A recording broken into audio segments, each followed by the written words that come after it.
Hello everyone, welcome back to Dakshata academy channel. तो कैसे हैं आप सब।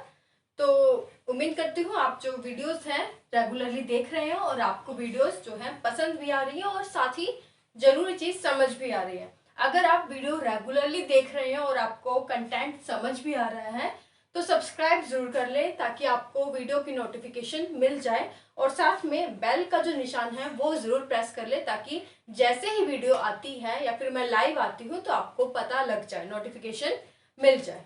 तो शुरू करते हैं। लास्ट वीडियो में हमने देखा था कि प्रधानमंत्री की जो नियुक्ति है, उनका अपॉइंटमेंट है, वो राष्ट्रपति के द्वारा किया जाता है और किस प्रकार किया जाता है। तो पूरा जो प्रोसेस है हमने देख लिया था और उनके संबंध में जो आर्टिकल है वो भी हमने देख लिए थे और साथ ही प्रधानमंत्री जी की क्या शक्तियां हैं, powers of the prime minister, ये टॉपिक भी हमने कंप्लीट कर लिया था। और आज उसी टॉपिक का दूसरा पार्ट करके हम इस टॉपिक को यानी कि प्राइम मिनिस्टर का जो हमारा टॉपिक है ये हम कंप्लीट कर देंगे। तो आज का जो हमारा टॉपिक है वो है प्राइम मिनिस्टर रिस्पॉन्सिबिलिटीज यानी कि प्रधानमंत्री के दायित्व। तो शुरू करते हैं। सबसे पहले तो अगर हम संविधान की दृष्टि से देखें तो संविधान में जो है प्रधानमंत्री की जो दायित्व है, रिस्पॉन्सिबिलिटीज है, वो बहुत सारी दी गई हैं और उन्हें इजी ढंग से समझने के लिए हम इसे डिफरेंट कैटेगरीज में जो है डिवाइड कर लेते हैं। मतलब पहली जो हम कैटेगरीज देखेंगे, रिस्पॉन्सिबिलिटी देखेंगे, वो देखेंगे राष्ट्रपति के संबंध में। राष्ट्रपति के संबंध में जो प्राइम मिनिस्टर है उनका क्या दायित्व है, यानी कि responsibilities in regard to president. दूसरी कैटेगरी में हम देखेंगे responsibility in regard to council of ministers, यानी कि जो मंत्री परिषद है उनके संबंध में प्राइम मिनिस्टर की दायित्व क्या है। तो मंत्री परिषद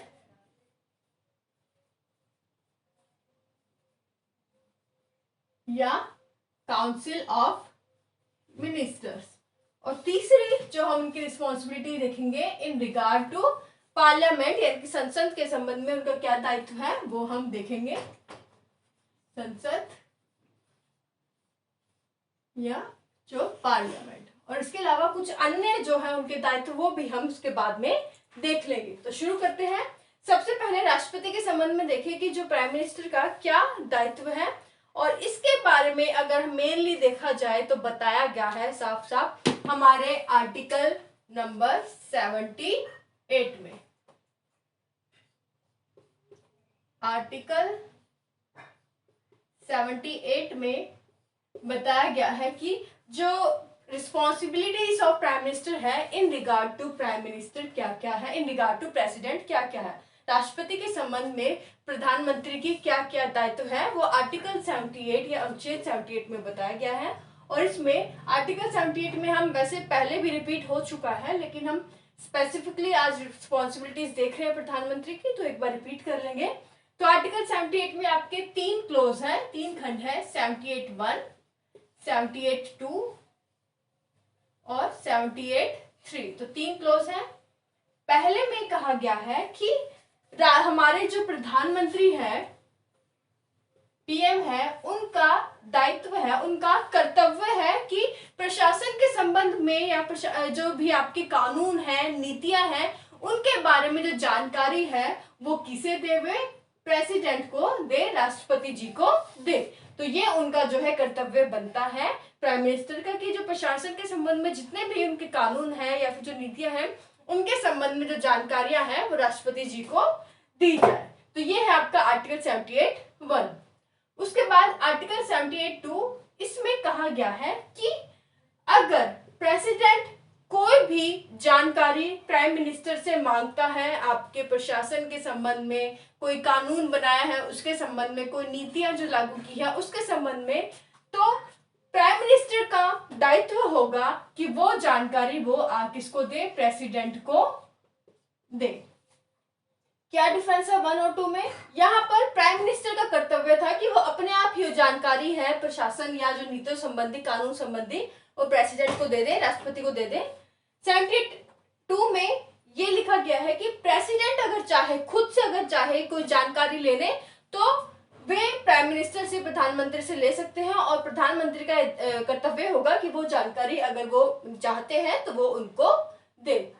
उसके बाद है आर्टिकल 78(3) इसमें प्रेसिडेंट ही जो आपके हैं राष्ट्रपति जी हैं उनको जो है एक स्पेशल जो पावर मिली हुई है, एक विशेष शक्ति मिली हुई है। मतलब वो क्या है कि अगर किसी भी मिनिस्टर ने ऐसा कोई स्वतंत्र निर्णय ले लिया है और उसके बारे में उन्होंने अपनी जो मंत्रिपरिषद है उसके समक्ष जो है पहले कोई डिस्कशन या जो चर्चा है वो नहीं की है, तो जो राष्ट्रपति है वो प्रधानमंत्री को कह सकते हैं कि आप जो इस संबंध में इस निर्णय पर इस मंत्री ने कोई जो है डिस्कशन नहीं किया है, अपने आप जो है निर्णय ले लिया है, तो उनके कहने पर जो प्रधानमंत्री मंत्रिपरिषद को कहेंगे कि उस जो मंत्री ने निर्णय लिया है उस पर जो है उचित डिस्कशन या चर्चा की जाए मंत्रिपरिषद के समक्ष। तो ये जो है प्रेसिडेंट को एक स्पेशल पावर मिली हुई है कि अगर कोई मंत्री जो है किसी कोई निर्णय ले लेता है और उस पर जो कोई चर्चा या डिस्कशन नहीं करता है मंत्रिपरिषद के साथ, तो प्रेसिडेंट के कहने पर प्राइम मिनिस्टर उस मंत्री से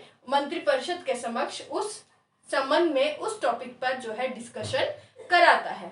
तो ये आर्टिकल 78 के माध्यम से हमने समझा कि प्राइम मिनिस्टर की क्या रिस्पॉन्सिबिलिटीज है इन रिगार्ड टू प्रेसिडेंट, राष्ट्रपति के संबंध में क्या दायित्व है हमारे प्रधानमंत्री जी के, ये हमने देख लिया। साथ में आर्टिकल 78 भी हमारा क्लियर हो गया। उसके बाद है दूसरी कैटेगरी कि मंत्रिपरिषद यानी कि जो आपकी काउंसिल ऑफ मिनिस्टर्स हैं उनके संबंध में प्रधानमंत्री के क्या दायित्व है। तो सबसे पहली चीज तो इसमें जितने भी आपके जो मंत्री हैं जितने भी मंत्री हैं उनको जो मंत्रालय सौंपे जाते हैं वो किसके द्वारा सौंपे जाते हैं, वो आपके प्रधानमंत्री के द्वारा ही सौंपे जाते हैं। तो मंत्रियों को जितने भी आपके कोई डिपार्टमेंट जैसे आपका शिक्षा विभाग हो गया, डिफेंस मिनिस्ट्री हो गया, तो कोई भी जो डिपार्टमेंट देना है ये सब कार्य कौन करता है, आपके प्रधानमंत्री जी करते हैं। और उनकी मर्जी है कि वो उनमें उलटफेर भी कर सकते हैं कि डिपार्टमेंट में अगर चाहे तो कोई परिवर्तन भी ला सकते हैं, किसी और को वो जो किसी बंदे को किसी बंदा नहीं कहेंगे सॉरी किसी मंत्री को कोई जो आपका डिपार्टमेंट दिया हुआ है तो उनके पास शक्ति है कि वो उस डिपार्टमेंट को किसी और मंत्री को भी दे सके। तो ये है आपके मंत्रिपरिषद या काउंसिल ऑफ मिनिस्टर्स में प्रधानमंत्री जी का पहला दायित्व। दूसरा वो मंत्रिपरिषद के मुखिया जो प्रधान तो वो होते ही है।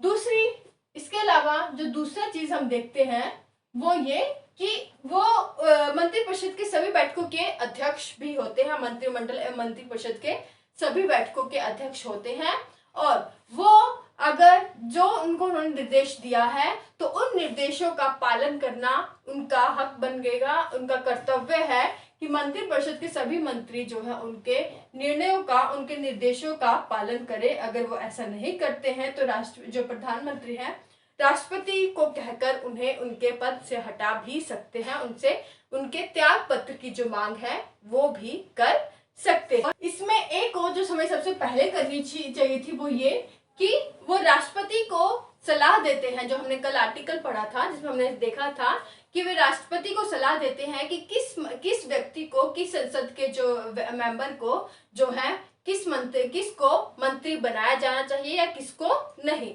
तो राष्ट्रपति को जो सलाह है वो कौन देता है, आपके प्रधानमंत्री मंत्री बनने के लिए। तो मंत्रिपरिषद में जो आपके मंत्री हैं उन्हें मंत्री बनाने का जो कार्य है मेनली रूप से आपसे किसके द्वारा किया जाता है, प्रधानमंत्री के द्वारा, उनके द्वारा राष्ट्रपति जी को सलाह दी जाती है। और प्रधानमंत्री का यह कर्तव्य है और इनका ड्यूटी भी है, दायित्व है कि वो एक कोऑर्डिनेशन बनाए रखे सभी मंत्रालयों के बीच। जितने भी मंत्री हैं उन मंत्रियों को जितने भी उन्होंने डिपार्टमेंट्स या जो विभाग आपके मिनिस्ट्रीज दी है तो उन सभी मंत्रालयों के बीच, डिपार्टमेंट्स के बीच जो कोऑर्डिनेशन बनाना है, समन्वय बनाना है, इसका कर्तव्य है, किसका है ये कर्तव्य, आपके प्रधानमंत्री या प्राइम मिनिस्टर का है। तो ये है मंत्रिपरिषद के संबंध में प्रधानमंत्री के क्या क्या दायित्व है। उसके बाद है हमारा कि संसद के संबंध में आपके जो प्रधानमंत्री है उनका क्या दायित्व है, responsibilities in regard to parliament. तो संसद में इसमें सबसे पहला पॉइंट हम इसमें ये देखते हैं कि वो जो संसद सत्र बुलाना है या फिर उसका जो विघटन करना है, संसद सत्र का आह्वान करना है या फिर उसे जो है सत्र अवसान करना है, तो इसका जो सलाह है वो राष्ट्रपति को कौन देता है? प्रधानमंत्री के द्वारा दी जाती है कि जो संसद सत्र है, पार्लियामेंट सेशन है, उसे बुलाना है या नहीं बुलाना, यानी कि उसका जो आहूत है संसद सत्र को बुलाना है, या जो संसद सत्र जो चल रहा है, पार्लियामेंट सेशन चल रहा है, उसको कब बंद करना है, सत्र अवसान कब करना है, इसकी जो सलाह है राष्ट्रपति को कौन देता है? आपके प्रधानमंत्री जी देते हैं। उसके बाद सेकंड पॉइंट है इसमें हम जो याद रखना है वो ये है कि जो अगर प्रधानमंत्री चाहे तो वो जो लोकसभा के, क्योंकि लोकसभा के जो आपके मुखिया हैं वो कौन होते हैं? आपके प्रधानमंत्री जी हैं। तो लोकसभा का जो विघटन है, अगर वो चाहे तो वो लोकसभा का विघटन करने का निर्णय भी वो कौन ले सकते हैं? आपके प्रधानमंत्री जी के द्वारा लिया जा सकता है। तो ये चीज सेकंड चीज आपको याद रखनी है। उसके बाद थर्ड पॉइंट है संसद के संबंध में। तो थर्ड पॉइंट में आपको याद रखना है कि संसद में जो सरकार की नीतियां हैं वो कौन बताता है, उनको प्रस्तावित कौन करता है? तो संसद में सरकार की नीतियां पेश करने का जो अधिकार है, कर्तव्य है, वो भी किसका है? प्रधानमंत्री जी का है। और इसके बाद मेन जो चीज है कि जो संसदीय कार्य का जो कार्यभार है उसका भी एक मंत्री बनाया जाता है, जिसे कि कौन बनाता है? आपके प्रधानमंत्री जी ही बनाएंगे। और वो क्या करेंगे? मंत्री जिसे भी बनाएंगे, संसदीय कार्य का जो कार्यभार जिसे भी सौंपेंगे, उसका ये अधिकार होगा, उसका एक कर्तव्य है कि जो लोकसभा और राज्यसभा का जो संचालन है वो ठीक रूप से चलता रहे। और बाकी जो लोकसभा का जो विघटन है, ये तो हमने पॉइंट कर ही लिया कि उसका निर्णय भी आपका कौन लेता है? आपका प्रधानमंत्री के द्वारा ही लिया जाता है अगर लोकसभा का विघटन करना है। और इस निर्णय को जो आपके राष्ट्रपति है वो संभवतः मैक्सिमम जो है सामान्यतः वो मानते ही है। तो ये है संसद के संबंध में जो है प्रधानमंत्री जी के क्या दायित्व है। इसके अलावा अगर और जो निर्णय देखेंगे क्या दायित्व है, तो अन्य निर्णयों में हम देख सकते हैं कि उनका यह दायित्व है कि जो आपके केंद्र और जो आपके बाकी राज्य हैं, जितनी राज्य सरकारें हैं, उनके बीच में एक समन्वय है कि कोऑर्डिनेशन को स्थापित करना भी प्रधानमंत्री का एक दायित्व है। और साथ ही कई जो विभाग हैं उनकी अध्यक्षता भी कौन करता है? प्रधानमंत्री करते हैं। जैसे राष्ट्रीय एकता परिषद, राष्ट्रीय विकास परिषद, नेशनल डेवलपमेंट काउंसिल, तो इन सब की जो अध्यक्षता है वो भी प्रेसिडेंट करते हैं। इसके अलावा जो मेन चीज आपको याद रखनी है, विदेश नीति, उसके संबंध में जो फॉरेन पॉलिसी है उसके संबंध में, तो फॉरेन पॉलिसी या विदेश नीति लागू करने में जो महत्वपूर्ण भूमिका है, केंद्रीय भूमिका है, वो किसकी होती है? आपके प्रधानमंत्री की ही होती है।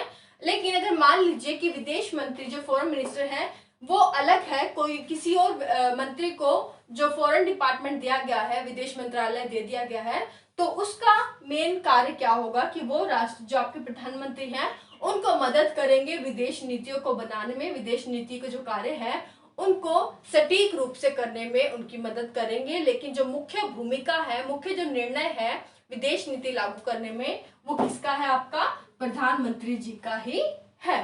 तो ये थी, हमने अभी देखा कि जो प्राइम मिनिस्टर की रिस्पॉन्सिबिलिटीज है, प्रधानमंत्री के दायित्व है, वो विभिन्न प्रोस्पेक्टिव्स में वो क्या क्या है। पहले हमने देखा राष्ट्रपति के संबंध में, मंत्रिपरिषद के संबंध में, संसद के संबंध में, और लास्ट में देखा कि जो अन्य जो उनकी रिस्पॉन्सिबिलिटीज है, दायित्व है, वो क्या क्या है।